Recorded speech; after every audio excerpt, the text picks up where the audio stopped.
আজকের দিনটা আমার জীবনে খুবই স্পেশাল। তো সেই স্পেশাল দিনটাকে আরেকটু স্পেশাল করে কাটানোর জন্য বাবার মেয়ে মিলে কিন্তু আমাকে না বলেই বললো চলো একটু রেডি হও, একটু ঘুরতে বেরোবো বলে নিয়ে এলো দোকানে আসার পর দেখলাম যে বাবার মেয়ে মিলে একটা কেক নিচ্ছে। তো আমি বললাম, ওরা বড় কেক নিতে যাচ্ছিলো, আমি বললাম না, বড় কেক নেওয়ার কোনো প্রয়োজন নেই, ছোট্ট একটা কেক নিয়ে নাও, যেহেতু আমি এখন অনেকটাই বড় হয়ে গেছি আর আমার একটা মেয়ে হয়ে গেছে। মেয়ে যেহেতু কেক কাটে, আমি তো আগে কখনো কেক কাটিনি, তো ঠিক আছে, মেয়ের বায়না শোনার জন্য যেহেতু আমাকে কেক কাটিং করতে হয়, মানে মেয়ের কথা রাখার জন্যই, তার জন্য আমি ছোট্ট একটা কেক নিয়ে নিলাম, মামের মনটা রাখার জন্য আর কি। দেখে সবাই বার্থডে সেলিব্রেশন করে, বলে মা কেন সেলিব্রেশন করবে না।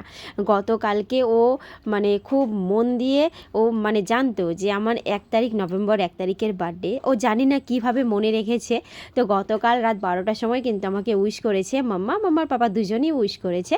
তো বিশেষ করে মাম কিন্তু মনে রেখেছিল। আমি দেখলাম এটুকু একটা মেয়ে যে বুঝতে পেরেছে যে আজকে মাম্মির জন্মদিন, মাম্মিকে রাত 12টার পরে আমি উইশ করব। সেটাতেই আমি অনেকটা খুশি হয়ে গেছি, যা চাওয়া পাওয়া ছিল সবটাই পেয়ে গেছি আমি সেই একটা সেলিব্রেশনে। তারপরে আমরা কেকটা নিয়ে, যেহেতু বায়না করছিল তাই নিয়ে চলে এসেছি রাজকমলে। আর দুর্ভাগ্যবশত কি বলতো, যে যত বছরই আমি বার্থডে সেলিব্রেশন করেছি সেদিন নিরামিষ পড়বেই। আজকেও শনিবার, নিরামিষ, তো যেহেতু নিরামিষ খাচ্ছি আর আমিষ কোনো কিছুই নিলাম না, কেকটাও নিরামিষ নিয়েছি, তাই আমরা রাজকমল চলে এসেছি।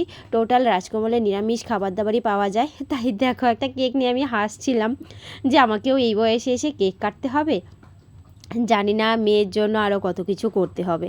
তো কথা বলতে বলতে কিন্তু আমরা চলে এসেছি রাজকমলের উপরে। এখানে বসেই কেক কাটিং করার পর কিছু খাবার দাবার খাবো। আর এখানে দোসাটা দারুণ বানায়।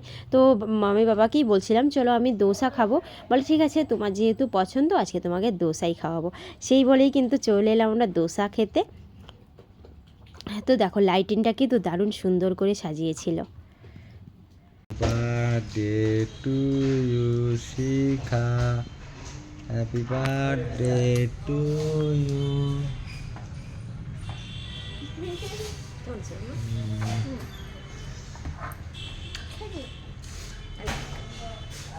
আমি একটু খাইয়ে দিই। একটু মামকে খাইয়ে দিই। মাম মাম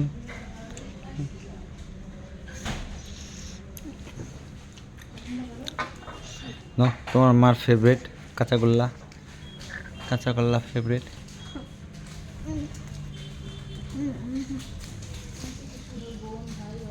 ভিডিও করো আমাকে খাওয়া। তো এদিকে আমরা কেক কেটে খাওয়া দাওয়া করতে করতে এদিকে কিন্তু দোসার উপর পুরো হামলে পড়েছিল মাম অর্ধেক দোসা কিন্তু একাই খেয়ে ফেলেছে। তারপরে বললাম যাও আমাকেও একটু দাও খেতে।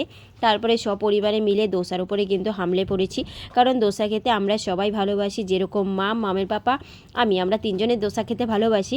তো দোসা পাওয়া মাত্র আর কোনো কথা না বাড়িয়ে কিন্তু সোজা খাওয়া দাওয়া শুরু করলাম। আর দোসাটা খুবই টেস্টি ছিল। কে কে রাজকমলে খেয়েছো দোসা কমেন্ট করে অবশ্যই জানিও। তো এইদিকে খাওয়া দাওয়া কমপ্লিট করে আমার হাতে বিল ধরিয়ে দিল মামের পাপা। তো বিলটা আমি নিয়ে যাচ্ছি। দেখো, আমার বার্থডে আমি খেলাম, বিলও আমাকে দিতে হলো। তাহলে ওরা কি করলো বাবা মেয়ে, এটা কি সেলিব্রেশন বলে? না না, আমি একদমই বলছি, মামের পাপাই টাকাটা দিয়েছিল, বলো বিলটা কমপ্লিট করে এসো, আমি গাড়িটা ঘুরিয়ে নিচ্ছি।